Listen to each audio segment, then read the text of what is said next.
Namaste! Welcome to our channel. Today, we are going to delve deeply into the chakras and their associated devatas. A yogi says that devatas are not male or female.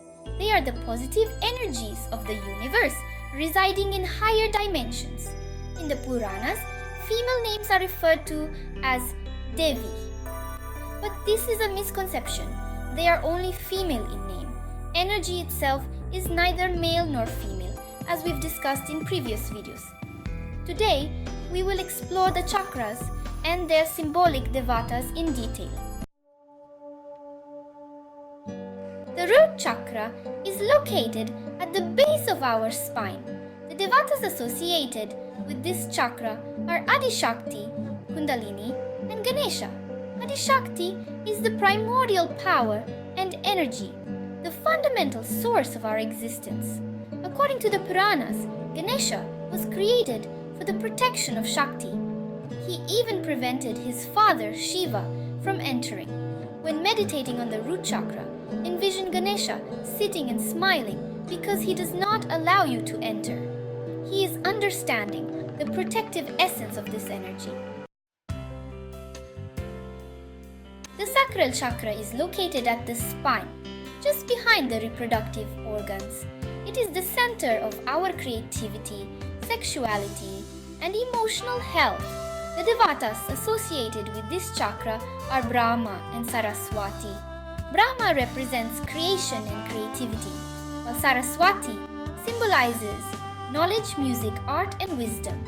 These symbolic devatas represent two opposing energies. Brahma is related to creation, that means sex, and Saraswati to knowledge. If you align with Brahma, you can attain Saraswati, as they are completely opposite energies. Remember, they are not husband and wife, but opposing forces. Indulgence in sex prevents the attainment of knowledge, which requires detachment from Brahma. The solar plexus chakra is located in our navel area. It is the center of our confidence, willpower, and personal strength. When this chakra is balanced, we feel self-assured, capable of making decisions, and energetic. The devatas associated with this chakra are Vishnu and Lakshmi. Vishnu symbolizes the management and sustenance of life, while Lakshmi represents prosperity and comfort. If you are struggling in the process of livelihood, you will never attain Lakshmi. To become wealthy, you must be free from issues related to sustenance, meaning you must transcend material needs to achieve true prosperity. Heart chakra, Anahata chakra. The heart chakra is located in our chest region. It is the center of love, compassion, harmony, and emotional balance. The devatas associated with this chakra are Shiva and Shakti. Shiva represents love and compassion, while Shakti symbolizes strength. These two are opposing energies, not opposite sexes.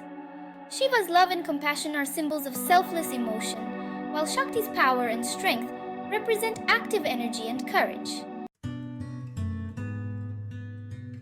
The area from the root chakra to the heart chakra is referred to as Bhavasagara, or the ocean of delusion. If you can transcend this, you reach the heaven. This means freeing yourself from sexual energy, hunger, and greed. Crossing Bhavasagara means liberation from the control of material needs and desires. Throat chakra, Vishuddhi chakra. Ear. The throat chakra is located in our throat area and is considered the center of communication, expression, and self-expression. The symbolic devata for this chakra is Durga or nature, represented with 8 arms. These 8 arms symbolize the 5 elements: earth, water, fire, air, and ether, and the 3 gunas: sattva, calmness, and stability; rajas, activity and dynamism; and tamas, obstruction and ignorance. These 5 elements and 3 gunas form the material structure and basis of life. Another thing we need to understand here is that up to this chakra, physical laws apply. If we compare it with string theory, this is the 8th dimension. So, our physical laws apply up to this point. Third eye chakra, Ajna chakra. The third eye chakra is located between our eyebrows. It has no specific devata but is symbolized by the third eye, representing inner vision and the quest for truth. The Ajna chakra is the center of our intuition. When active, it enables clear and accurate decision making and foresight. The third eye chakra profoundly impacts our mental state and thought processes, guiding our life path. When it opens, it helps us overcome deep fears and illusions, granting us courage and confidence. Crown chakra, Sahasrara chakra. The crown chakra is located at the top of our head and symbolizes higher consciousness, nirvana, and connection with Brahman, the ultimate reality. This chakra is also known as the 1,000-petaled lotus, representing 1,000 petals that illuminate a person's entire existence. In conclusion, the chakras are vital to our physical, mental, and spiritual health. Each chakra's associated devatas and energies bring balance and prosperity to different dimensions of our lives. Balancing and activating each chakra empowers and calms our inner life, helping us with confidence, creativity, love, and spiritual advancement. If you found this information useful, don't forget to subscribe to our channel, like, comment, and share to spread this important knowledge. Thank you.